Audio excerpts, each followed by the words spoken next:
lalaking babae!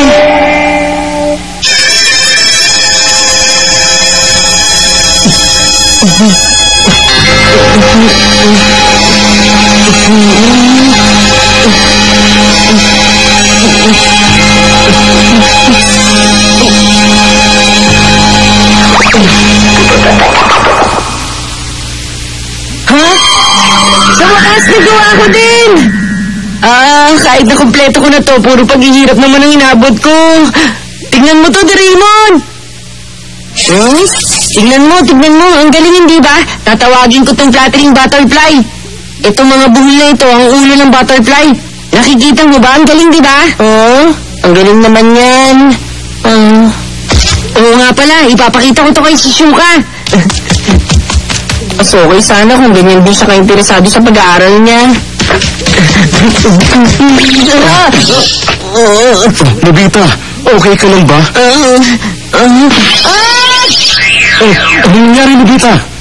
Ang Ayatori ko! Pinaghirapan ko pa naman! Nakakainis naman! Hindi ko na mauulit ng ganon!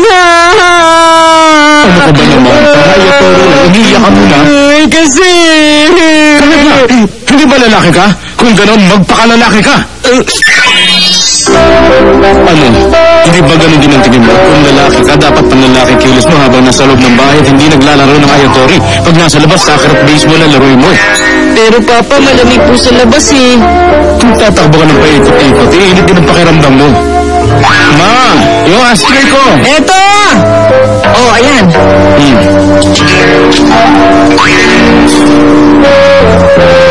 Makinig ka, Nobita. Ang lalaki dapat kumilos tulad ng isang tunay na lalaki. Hindi malamya. Dapat respetado ka. Isang tunay na lalaki? Sayang naman kung isang batang lalaki mahilig lang sa Ayatori. Hindi ba, Mama? Tama yun. Para kasing mahirap asahan ng lalaking ganun na ugali, di ba? Tulad ng isang tunay na lalaki?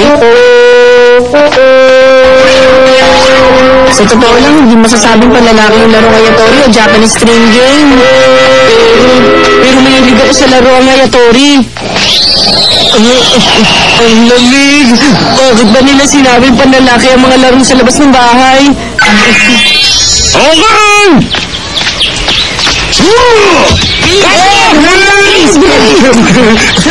Nasisigla nilang lahat, Oo nga, Doraemon. Pero hindi ko kasi masyado gusto ang mga laro medyo pambarumbado at parang nagkakasakitan na.